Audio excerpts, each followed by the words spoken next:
కవిత గారు ఎట్టకేళ్లకు మరి బయటకు వచ్చారు చాలా నెలల తర్వాత. ఇప్పుడు వారి జాతక ప్రకారంగా ముందు రోజులు ఎలా ఉండబోతున్నాయి? శ్రీ మహాగణాధిపతయే నమః. ఐం మహాసరస్వత్యే నమః. శ్రీ లలితాంబికాదేవియే నమః. కవిత గారు బెయిల్ మీద బయటకు వచ్చారు. ఎలా ఉండబోతుంది? బాగుంటుందమ్మా. ఏదో గడ్డు కాలము ఎవరి జీవితాల్లోనైనా వస్తూ ఉంటాయి. కానీ ఈమె అప్పుడు అరెస్ట్ అయినప్పుడు కూడా ఏదో అడిగారు, చెప్పాము. ఇప్పుడైతే బాగుంటుంది. ఇక ఇబ్బందులు లేనట్టుగానే ఉన్నాయి గాక ఆమె జాతకంలో. అది తల్లి. అయితే మధ్యంతర బెయిల్ మీద అయితే తను ఇప్పుడు బయటకు రావడం జరిగింది గురువు గారు. మరి అంటే జాతక ప్రకారంగా మళ్ళీ వెళ్తారా, లేకపోతే ఇది సార్ట్ అవుట్ అవుతుందా? దీనికి కొలిక్కి వచ్చే ఏమైనా కనిపిస్తుందా? అంటే అమ్మా, మళ్ళీ వెళతారు అనేటువంటి ఇది అవకాశము రాకపోవచ్చు అనే నా భావన తల్లి. జాతక ప్రకారముగా బాగున్నది అనే నేను తెలియజేస్తాను. రైట్.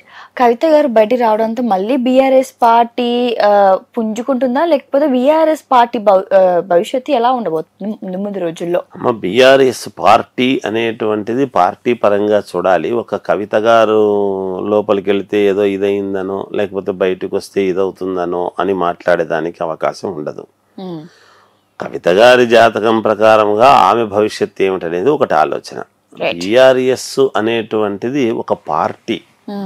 పార్టీ అనేటువంటిది అది పార్టీ అధ్యక్షుడి మీద, పార్టీ యొక్క నామధేయము మీద ఎలా ఉంటుంది ఏమిటి అనే ఆలోచనలతో చూసుకోవాల్సినటువంటి ఇది ఏర్పడుతుంది. కానీ ఇప్పుడు పార్టీ పరంగా ఇప్పుడు ఉన్నటువంటి స్తబ్దత అలాగే కొనసాగుతూ పోను పోను పుంజుకోవచ్చునేమో అనేటువంటి భావనతో ఉంది. రైట్. అయితే మనకి తెలుగు రెండు రాష్ట్రాల్లో ఉన్న ఒక ఇదేంటంటే గురువు గారు, ఎవరైనా కూడా రాజకీయ నాయకులు జైలుకి వెళ్ళి బయటకు వచ్చిన తర్వాత వాళ్ళు సీఎం అవుతారు అనేది ఒకటి బాగా పడిపోయింది జనాల్లో, కానీ రాజకీయ మొత్తం చూసుకుంటే కూడా. మరి ఇదే క్రమంలో కవిత గారు కూడా సీఎం అయ్యే అవకాశాలు ఉన్నాయి, అందుకని జైలుకి వెళ్ళి వచ్చారని అంటున్నారు. మరి దాని గురించి మీరేమంటారు?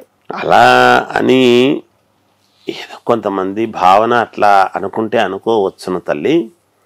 కాకపోతే జైలుకు పోయి వచ్చిన ప్రతి వాళ్ళు అవుతారు అనేటువంటిది కాదు. కానీ గత కొంతకాలముగా ఏమవుతుంది అని అంటే, జైలుకు పోయి వచ్చినటువంటి వాళ్ళు సీఎంలు కావటం అనేటువంటిది ఏదో జరుగుతూ ఉన్నది. అదన్నీ కాకతాళీయముగా అంటే కలిసి వచ్చినటువంటి అంశాలుగా చెప్పవచ్చును వాళ్ళ జాతక పరిస్థితుల దృష్ట్యా. కానీ జైలుకు పోయి వచ్చిన ప్రతివాడు అవుతాడు అని అనటానికి ఉండదమ్మా. అట్లా చెప్పటానికి కష్టం. అది అంత ఇది ఉంటుందని ఇక్కడ ఏమీ లేదు. ఆమెమో అవుతుంది చేస్తుంది అనేటువంటి అభిప్రాయం అయితే ఎట్టి పరిస్థితుల్లోనూ లేదు. బీఆర్ఎస్ పార్టీ బీజేపీలోకి విలీనం అవుతుందని వార్తలు వస్తున్నాయి. అయితే విలీనం అవుతుందా, లేకపోతే మళ్ళీ అధికారంలోకి వస్తుందా జాతక ప్రకారంగా? అంటే అమ్మ, జాతకము మామూలుగా బీఆర్ఎస్ పార్టీ పరంగా చూసినప్పుడు, లేదా బీజేపీ పార్టీ, ఇవి రెండు పార్టీల పరంగా చూసినప్పుడు ఒక విధానము.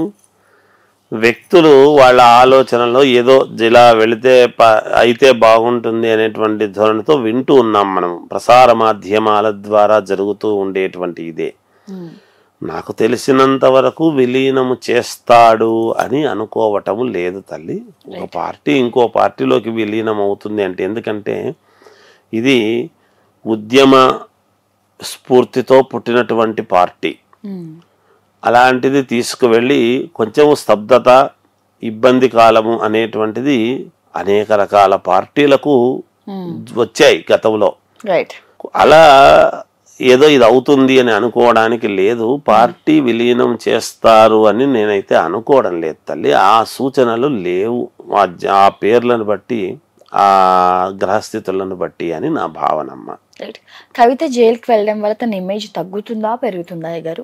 అది మనం ఏమీ అలా చెప్పటానికి ఏమీ ఉండదమ్మా. పూర్వము ఎలా అయితే ఉంటుందో అలాగే ఉంటుంది. పోయి వచ్చినంత మాత్రాన ఇప్పుడు నేరాలు రుజువు అయినప్పుడు కదా తల్లి, అవునా కాదా అనేది తెలుస్తాయి.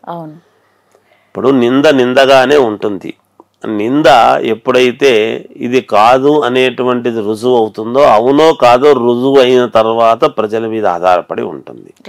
ఆమె జాతక ప్రకారంగా చూసినప్పుడు మునుపు ఎలాగైతే ఉంటుందో ఇప్పుడు కూడా అలాగే ఉండవచ్చు, అంతకంటే పెద్దగా మార్పు ఉంటుందని నేను అనుకోను. రైట్. శోభిత నాగ చైతన్య ఎంగేజ్మెంట్ జరిగింది మనందరికి తెలిసిన విషయమే. అయితే ఈ ఎంగేజ్మెంట్ జరిగిన కొద్ది రోజుల్లోనే మనకి ఎండ్ కన్వెన్షన్ అనేది కోల్చివేయడం జరిగింది హైడ్రా.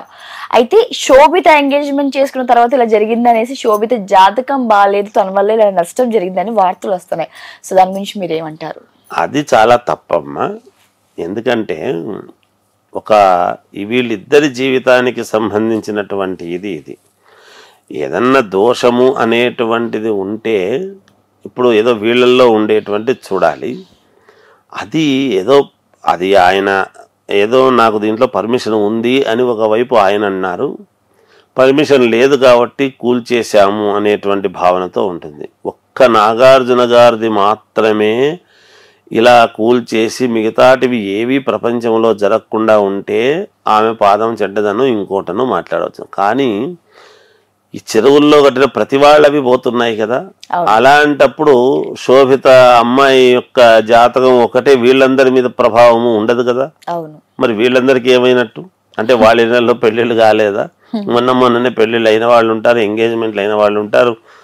మరి వాళ్ళందరూ ఇప్పుడు మనది ఏదో తప్పు పెట్టుకొని వచ్చిన ఒక ఇంటి నుంచి వచ్చిన అమ్మాయిని అలా మాట్లాడడం ఎప్పుడూ సబబు కాదు, అది ఎంతవరకు కరెక్ట్ కాదు. ఒకటి కనుక అసలు వాళ్ళ జాతకంలో ఎటువంటి ఇబ్బంది లేదు, బాగుంటారు గాక బాగుండని గాక.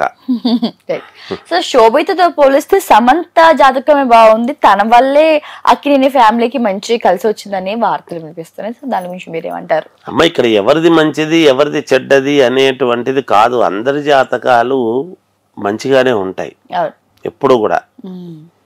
అందరి జాతకాలు బాగుంటాయి, వాళ్ళ వ్యక్తిగతమైనటువంటి విషయాలు ఏవో ఉంటాయి. అవి ఏవో చిన్న ఇబ్బందులు లేకుండా ప్రపంచంలో ఎవ్వరి జాతకము ఉండదు.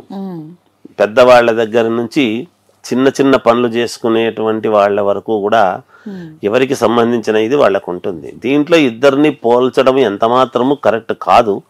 కాకపోతే ఆ ఇద్దరు ఒకరినే నాగ చైతన్యను ఇది చేసుకున్నారు కాబట్టి అడుగుతుండవచ్చును.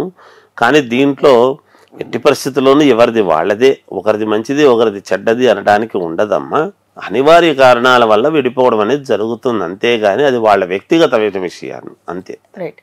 మరి నాగ చైతన్య గారి జాతకం ప్రకారంగా మళ్ళీ విడాకులు అయ్యే అవకాశం ఉందా, లేదంటే ఈసారి బాగానే సంసారం సాగుతుందా, ఇలాంటి ఏంటి? అమ్మ, మనం ఏం కోరుకోవాలి అంటే మామూలుగా లోకా సమస్త సుఖినో భవంతు అని ఎప్పుడు మాట్లాడినా ఏదైనా పాజిటివ్వే మాట్లాడాలి.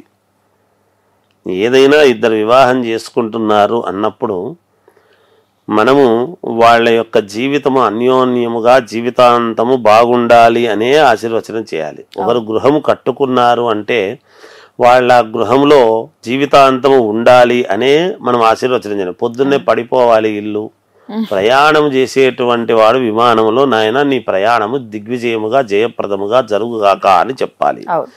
వెంటనే విమానం ఎక్కగానే కూలిపోవాలని ఎవరు చెప్పకూడదు, చెప్పరాదు, తప్పది, మహాపాపము, నేరము.